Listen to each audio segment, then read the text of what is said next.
Welcome to the third session of the Community Emergency Preparedness webinar series, Identifying Capabilities to Address Potential Consequences of Agricultural Emergencies. Thanks for joining me today as we take on another topic related to agricultural emergency management. The purpose of this session is to go through the process of capabilities-based planning with agricultural issues in mind. And I know we're a small group today, but I'm expecting that many more will listen in on the recording. And if you do have a chance, let folks know that the recording of the last session is available, and it is the last week's session is available through YouTube, so that might be a way to get more people there. This is Dr. Julie Smith, and I am the University of Vermont Extension Dairy Specialist, also serve as Vermont's point of contact to the Extension Disaster Education Network. It's my pleasure to be with you here today. You see on the left a photo from a presentation where we went into thinking about things that we had not personally experienced, unpredictable things, the big what if. And as per usual, before we get started, if you would type your email into the chat box, that will record our attendance and let me follow up with you about this webinar or related emergency management topics. And I hope those that listen in later will let me know that they did so that I can reach out to you as well. Thanks. So here's the game plan for today's webinar. We're going to just drive home the concept that capability-based planning is the foundation for sound emergency planning. And we're going to introduce the pathway from identifying capabilities to defining tasks and securing resources to address vulnerabilities. Identifying capabilities will be the focus of today's session. The flow chart shown here is one way to represent the continuous process of emergency planning. Last time we talked about assessing risk by considering vulnerability to and consequences of a specific threat to an asset. It's the consequences, such as dairies experiencing a power outage due to a winter storm, that serve as a reference point for identifying needed capabilities, such as restoration of power. Each capability has associated tasks, such as delivering and installing generators, which are required for successful execution. Specific resources, such as trucks, drivers, generators, installation personnel, are then required to support each task. Note, the process is a cycle. It never ends.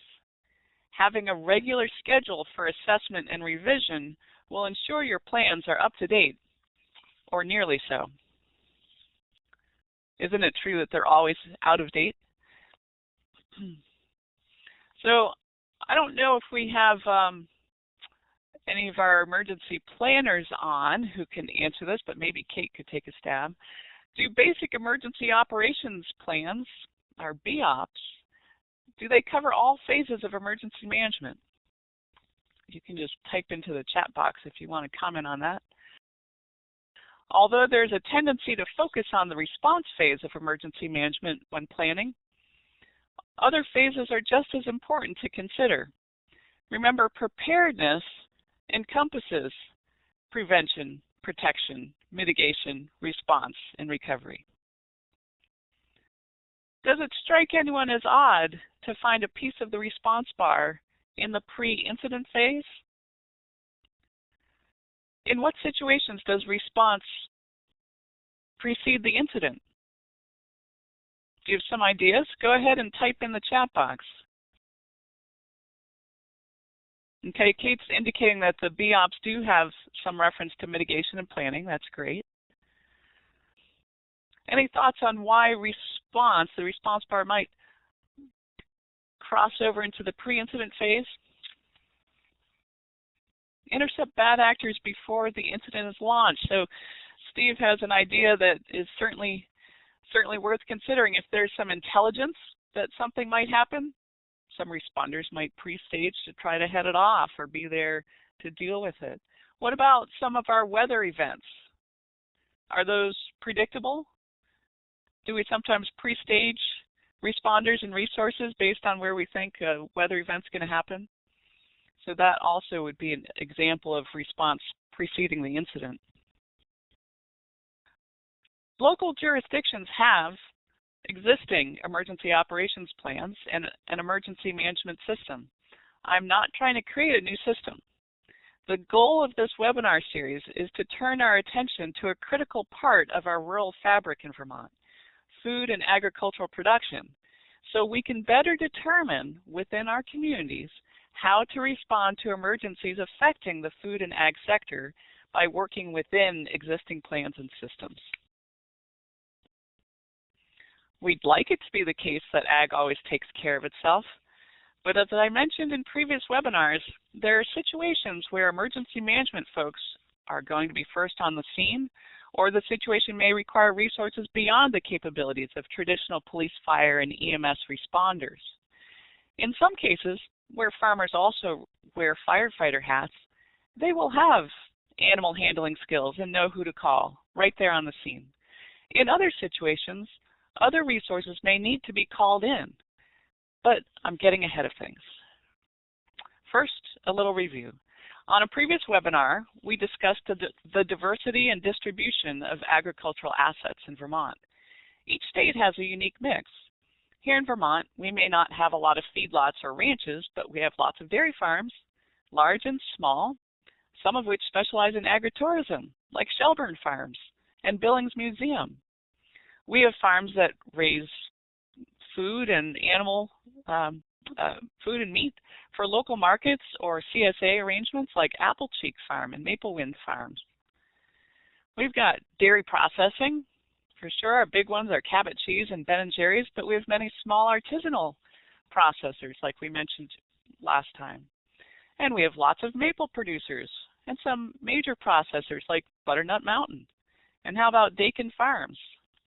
Then we've got our farmers markets and food co-ops. Right there in Middlebury is the Hunger Mountain Co-op. Then there's orchards like Allenholm in the Islands, wineries sprouting up everywhere. Boyden Valley Winery is now one of the older ones. We've got our share of farm seed, fertilizer, and chemical distributors. Oliver Seeds, one in my area, Bordeaux and Bushies. Then we've got our sale barns, ads and commission sales right there in Middlebury. We've got fairs all over. One of the biggest right here in Chittenden County, Champlain Valley Fair. These agricultural assets are vulnerable to many threats, which can be categorized into three primary types: natural, accidental, and intentional. These can affect any asset, but some, such as plant or animal diseases or feed contamination, uniquely affect agriculture. So, these are things that we're mostly familiar with. We've got our storms, whether they're snowstorms or thunderstorms. Can have too much rain or not enough rain. We've got weather events, tornadoes, hurricanes, which become tropical storms before they cause damage around here. We've got extreme heat or cold. And under natural threats, we can add in there animal or plant diseases or pests. One that some of you may already be aware of is a fruit fly that's been introduced to the state that takes out our berry crops late in the season. So stay tuned to see how we can deal with that. Under accidental threats, we've got our kind of, the big ones that might spring to mind are traffic accidents, chemical spills, train derailments. That's what Vermont likes to exercise. And then it happens elsewhere in New England. We also did a drill, actually a full-scale exercise around a radiation release last fall. Another accidental threat we might add to the list that affects agriculture is a feed contamination. How about mycotoxins in feed in a year where there's a lot of molds? This year might be one of those. The result of mixing errors or even septic malfunctions. I was talking with a friend and she explained how she was called in on a situation where some folks had horses. One horse had just died and the other horse was real sick, and they wanted her to look around and see if there were any poisonous plants in the pasture. So she looked around and she didn't see much in that regard, but she noticed that there was a wet spot next to a nice patch of clover where the clover was looking kind of sickly. And that directed folks' attention to test the water, and they found off-the-chart levels of E. coli. There had been a breach of the septic system, and that was what was making the horses sick. So turn to our last threat here, intentional threats. Of course, terrorism is high on the list in terms of what might come to mind, but more common is crime, right? On farms, we have folks who might be trying to steal fuel. Out in the Midwest, where they run with more anhydrous ammonia, folks are trying to tap into those tanks for drug manufacturing operations. We also see some sabotage. Sometimes disgruntled employees will take some chemical that doesn't belong in the feed and make it mix in there. And there's some other intentional threats that you might not think of that can certainly affect food and agriculture. The smuggling of exotic pets, exotic animals, food from other countries could bring pests or diseases with them.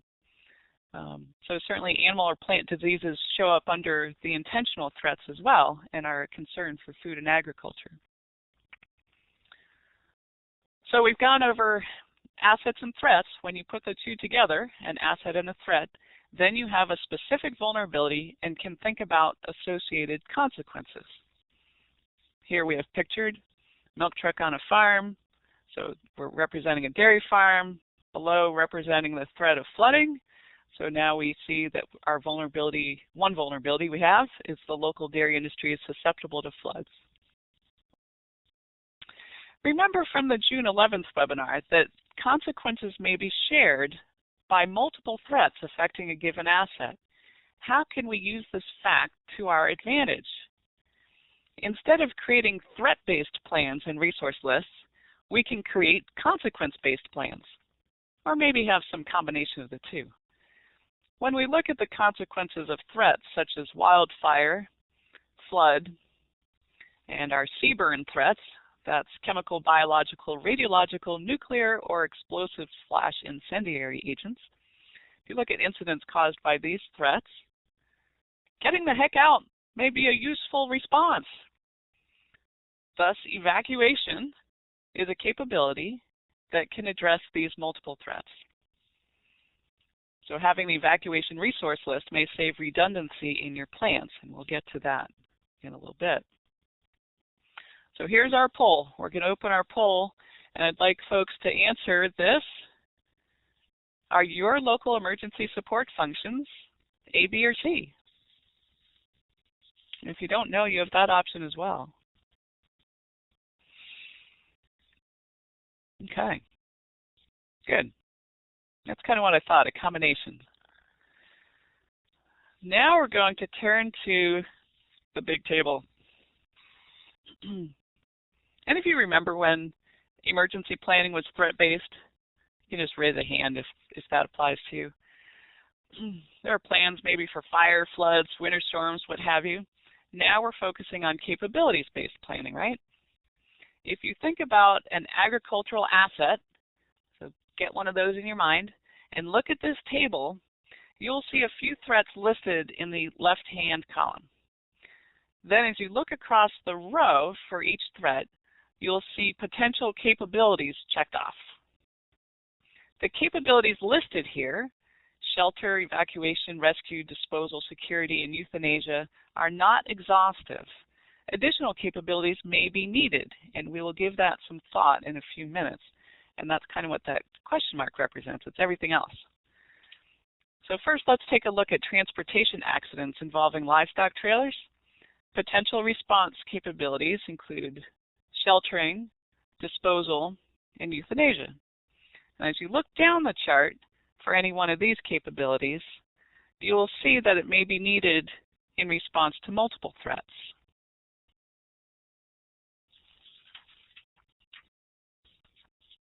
And if our plans fully encompass the capabilities our communities can handle, responders will be better able to address all types of threats. You will have the tools for successful improvisation. All right, now we need some participation here. Let's think of some other capabilities that could be needed. So just thinking very generically of the range of ag emergencies out there, or take an example, think about a livestock trailer rollover incident. Okay, what comes to mind? What other capabilities could be needed? Maybe you've got them on another list and aren't thinking of them in the context of an ag emergency. But what might folks need? What capabilities? Go ahead and type in the chat box. All right, here come a few. Ability to triage animal injuries. Sure. How about equipment? Be able to move things, be able to clean things up. Okay? So here we're looking for the capability, being able to see somewhere to place injured animals. So that's sheltering, right? So the capability is kind of a higher level function. It's kind of it's an objective. It would fit in as an incident objective, right? And then you'll have underneath that your specific tasks that need to take place and how you're going to do that. Security, site security is always one. That's a good one there. How about communications capabilities? Would that be important? Maybe public warning systems in some situations? Decontamination and disinfection might be needed in some situations. And I don't know if this is one that folks are working to in their communities, responder safety and health. That might be a capability that needs addressed. So let's go on to the next slide. This table takes a closer look at two possible threats, flooding and winter storms, common to our region and with a history of affecting livestock farms. Given the vulnerability of farms, communities need the response capabilities of providing shelter, evacuating livestock, rescuing livestock, potentially euthanizing and disposing of carcasses. So then it's a matter of figuring out, so how do we obtain these capabilities? Where do they fit in our plans? But the good thing about following this strategy, if we're using a capabilities-based approach, that way it doesn't really matter what threats we've thought about. So if we overlook one, maybe there's something uncommon or unpredictable, if we've got capabilities, we're ready for anything. Even in a foreign animal disease emergency, that's not something that local plans are going to plan towards. But at the local level, the communities have many capabilities that could be useful during a response to a foreign animal disease. So capabilities-based planning, it's all about being prepared when something unexpected comes your way.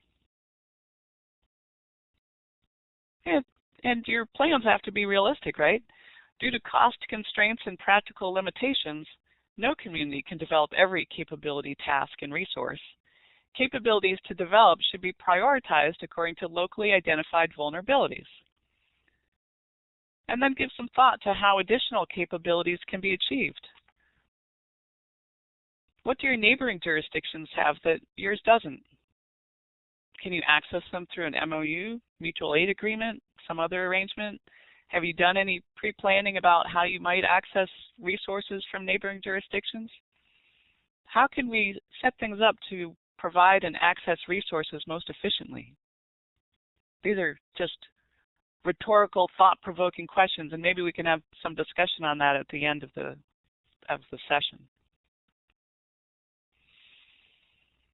Even the Department of Homeland Security recognizes the existence of practical limitations in this definition of capabilities.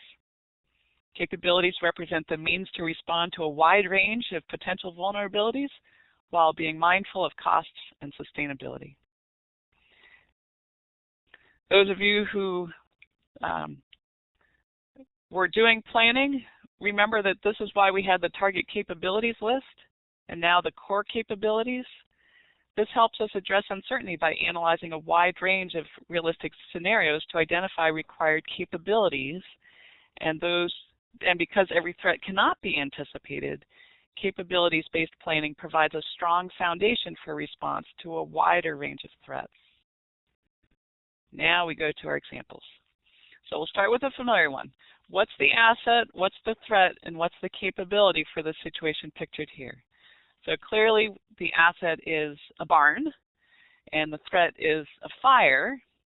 So pick a capability. You know, there's obvious and less obvious ones needed here. Go ahead and type in the chat box. What capabilities would be required here? What do you need water for? Is there another one coming? I see lots of typing going on. Sheltering. Okay, so there's a capability. What's the activity that you need to do?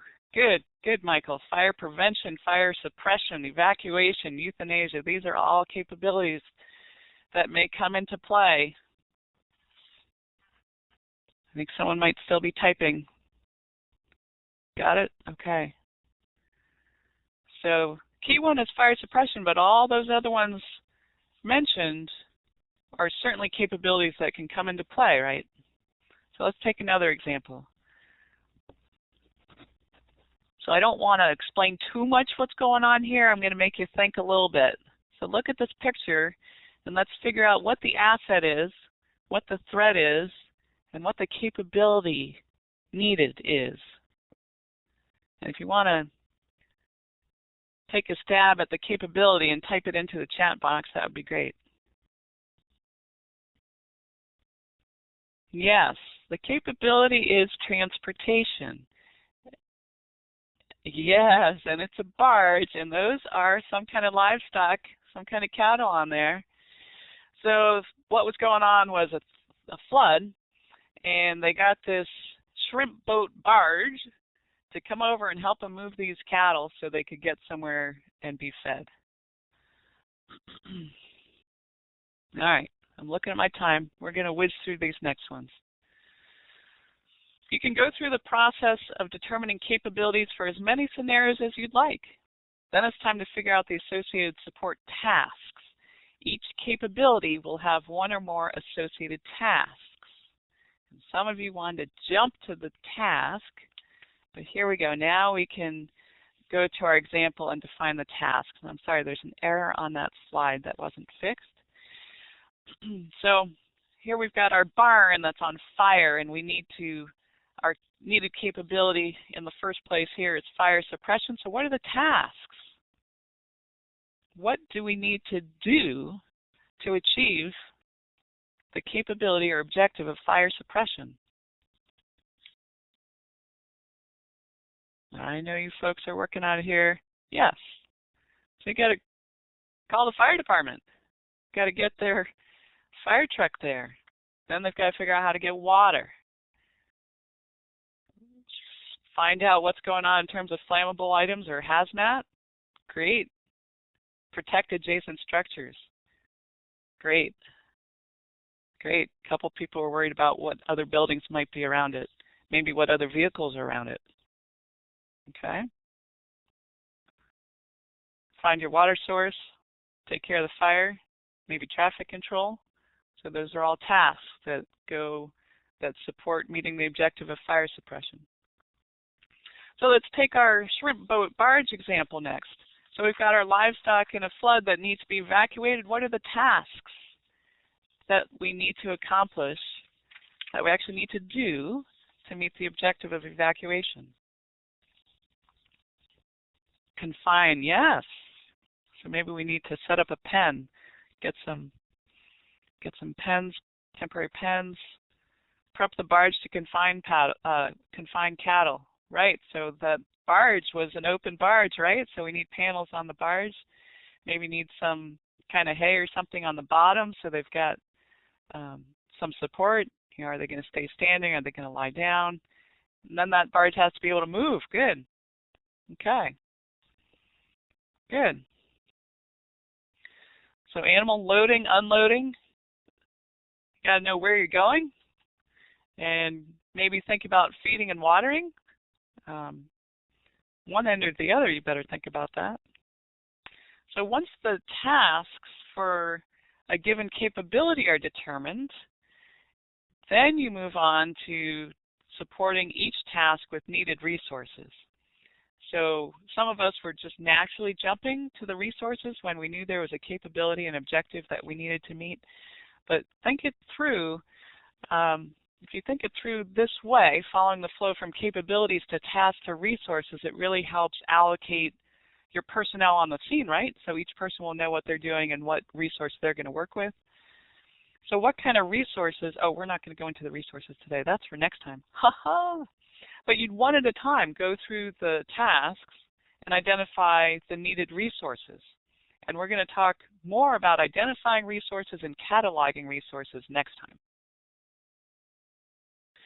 To wrap up, this session went over how to apply capability-based planning to agricultural vulnerabilities. It involves a three-step process of identifying capabilities, defining tasks, and securing resources. In next week's webinar, we will discuss how building a resource inventory or annex supports emergency management. This webinar was brought to you by the University of Vermont Extension and by funding through a grant from the USDA NIFA Agriculture and Food Research Initiative. I can be reached by any of the means listed on this slide. You can always Google my blog, Julie Smith's Dairy Blog. You'll find the links to previous webinar recordings there and some other information. And I hope you'll join in again next week for the next webinar in this series. Next time we'll identify resources needed for capability-associated tasks. And I'm sending you with a homework assignment. Your assignment, if you can take it on, is to take a look at or get a copy of your town's local resource annex. And if there's an annex that pertains to agriculture, that would be agriculture or animals, that would be ideal. So take a look at that local resource annex, and if you can send me a copy. It seems that Tim has joined on. Tim, this is especially something you might be able to help with. If you can get me a copy in advance of the next webinar, I'd really appreciate it. So thanks again, everyone, for being on the webinar today, and if there's any further commentary or questions, I'll be on for a few minutes.